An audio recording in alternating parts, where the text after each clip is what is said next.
சென்று கொண்டிருந்த ஆட்டோ மீது நேருக்கு நேர் மோதிய 4 சக்கர வாகனம்.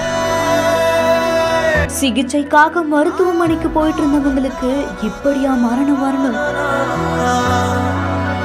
உசிலம்பட்டி அம்மட்டையன்பட்டியை சேர்ந்த வீரமாள் அப்படிங்கிற பெண் காலையில வீட்டுல தவறி விழுந்ததாக கூறப்படுது.